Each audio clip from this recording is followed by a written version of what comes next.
अस्सलाम वालेकुम नाज़रीन। जैसा कि आपको पता है कि हम इस ब्लॉग में जो है वो मोटिवेशनल किताबों का रिव्यू करते हैं और ऐसे ही शख्सियात से आपको मिलाते हैं जिन्होंने अपनी ज़िंदगी में कामयाबियाँ हासिल की हैं। वो शख्सियात हमारे लिए इंस्पिरेशन और मोटिवेशन जो है वो पैदा करती हैं। ऐसी ही एक शख्सियत से आज हम बात करेंगे। ये बात हम ज़ूम पे कर रहे हैं क्योंकि मुलाकातें जो है वो लॉकडाउन की वजह से जो है वो मुश्किल है, लेकिन दूसरी बात ये है कि हम उनसे थोड़ा-सा दूर भी हैं। तो आज मैं मिलाना चाह रहा हूँ आपको हुसैन जरवार से। हुसैन जरवार इंडस कंसोर्शियम के चीफ एग्ज़ीक्यूटिव ऑफ़िसर भी हैं और बहुत ही डिसिप्लिन्ड पर्सनैलिटी हैं। हम चाहते हैं कि ऐसे लोगों से आपको मिलाएँ, ऐसी शख्सियात के इंटरव्यूज़ करें, जो किसी न किसी तरह से आपको मोटिवेट कर सकें, उनकी ज़िंदगी आपको मोटिवेट कर सके। हम शुरुआत करते हैं हुसैन जरवार से, उनसे पूछते हैं कि उन्होंने अपनी ज़िंदगी की, अपनी तालीम की शुरुआत कैसे की, कैसे एजुकेशन हासिल किया और अपने जिस मकाम तक पहुँचे हैं, वो किस तरह से, किन मुश्किलात से निकले हैं कि आखिर आके इस जगह पे पहुँचे हैं। और वो आपको क्या मैसेज देना चाह रहे हैं। मैं सारे सवालात एक जगह पुट कर रहा हूँ, लेकिन हम बारी-बारी हुसैन जरवार से सवालात करते रहेंगे और आपसे उनकी मुलाकात करते हैं। जी हुसैन साहब।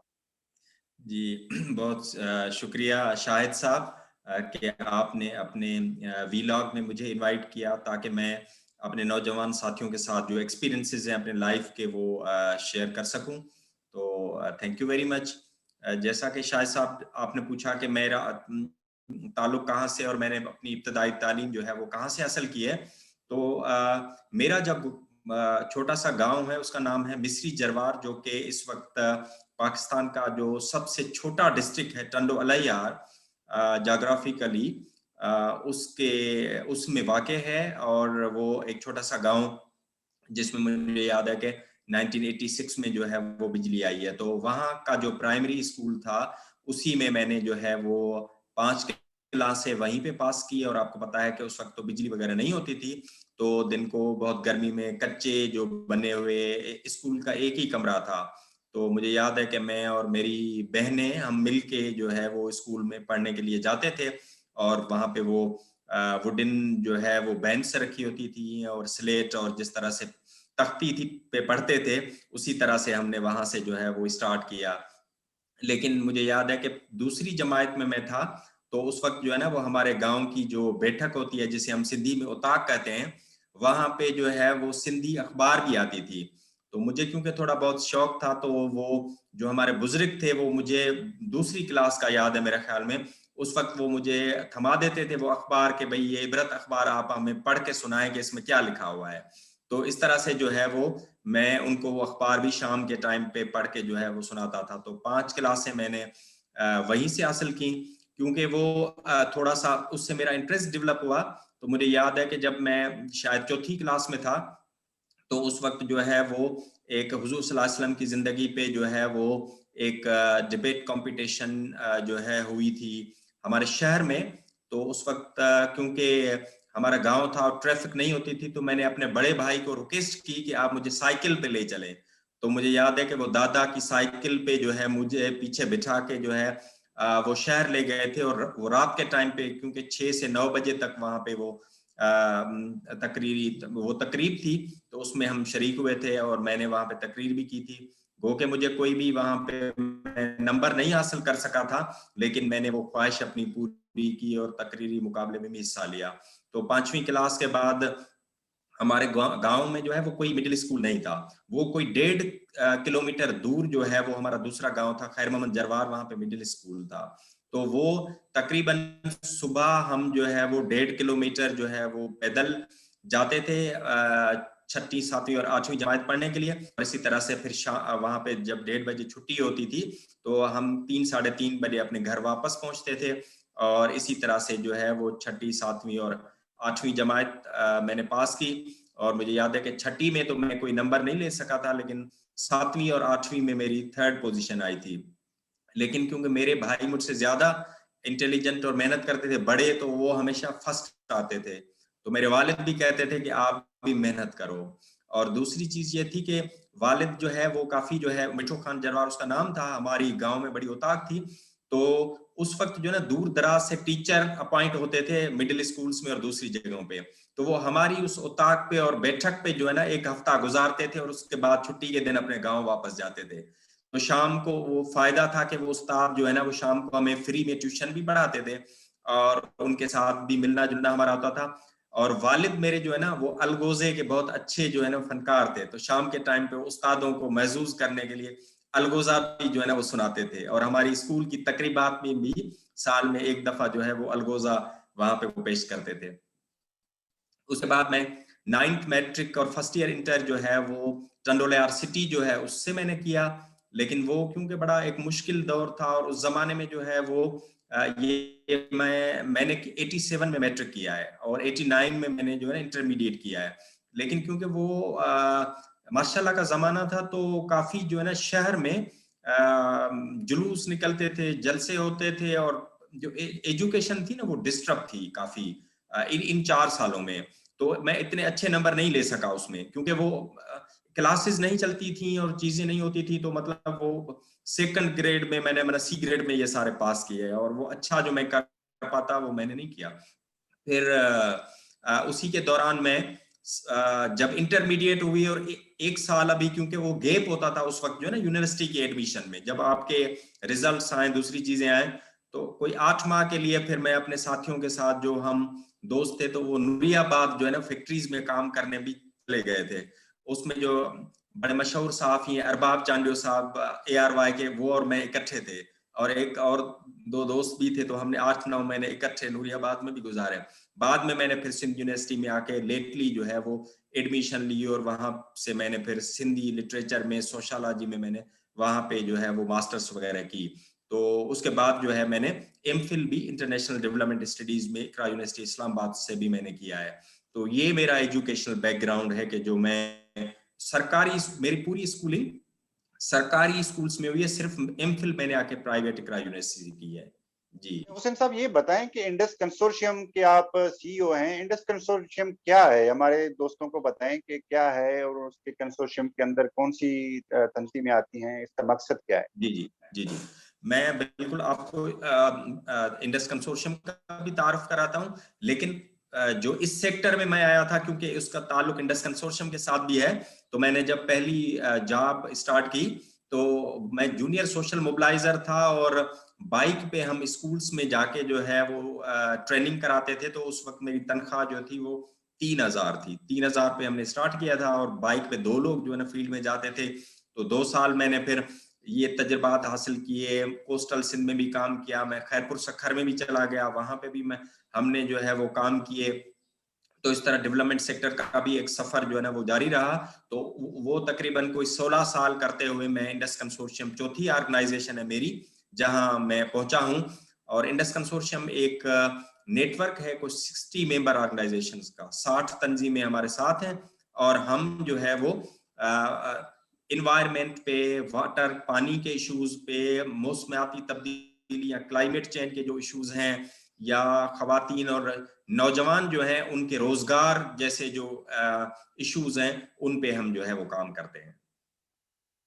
अच्छा हुसैन साहब, ये बताएं कि दूसरे जो नौजवान हैं वो अगर चाहें कि सिविल सोसाइटी ऑर्गेनाइजेशंस को अपना फ्यूचर बनाना चाहें और उसमें काम करना चाहें, तो आप क्या समझते हैं कि एक तो पहले ये बताएं कि पाकिस्तान में सिविल सोसाइटीज का फ्यूचर क्या आपको नजर आ रहा है, और उसमें अगर कोई प्रोफेशनली तौर पे जो है उसमें आना चाह रहा है नौजवान, तो उनको आप क्या मशवरा देंगे?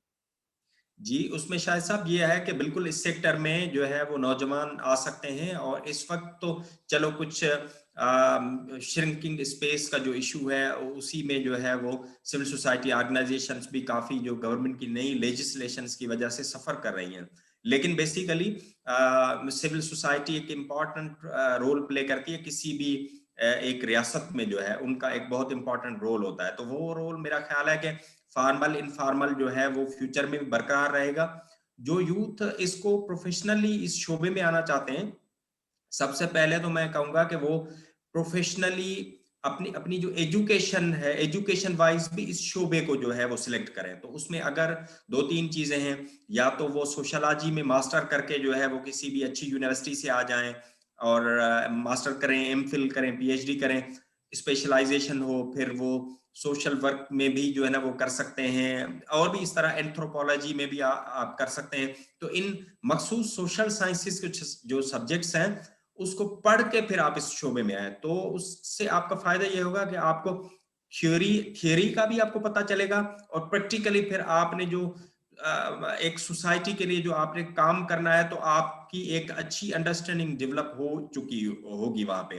तो एक स्कोप है, और उसमें आप आके वाटर एक्सपर्ट के तौर पे आप काम कर सकते हैं, आप एंथ्रोपोलॉजिस्ट के कर सकते हैं, आप इस शोबे में एक रिसर्च का भी स्कोप है, आप रिसर्चर भी बन सकते हैं, आप मोबिलाइजेशन के एक्सपर्ट भी बन सकते हैं, उसके अलावा यह है कि जेंडर एक्सपर्ट के तौर पे भी आप काम कर सकते हैं। आप रिसोर्स मोबिलाइजेशन का एक शोबा होता है जिसमें जो है वो रिसोर्स मोबिलाइज होते हैं किसी भी ऑर्गेनाइजेशन के लिए, किसी प्रोग्राम्स के लिए, किसी कैंपेन के लिए, उसमें भी आप काम कर सकते हैं। तो बड़ा एक वास्ट सा शोबा है जिसमें बहुत सारे सेक्टर्स हैं, लेकिन उसमें आप नौजवानों को अगर अपनी वो मेहनत करें, उनकी एजुकेशन भी वो हो, और उसके बाद वो अपना एक्सपीरियंसेस भी गेन करें, तो इस शोबे में काफी पोटेंशियल मौजूद है कि नौजवान जो है वो सक्सेसफुली अपना कैरियर यहाँ पे बिल्ड कर सकते हैं। हुसैन साहब, ऐसा बताएं कि आपने कोई ऐसा जो है वो स्ट्रांग डिसीजन लिया हो या मुश्किल डिसीजन लिया हो, ये आपके थ्रू आउट कैरियर जो है आपके,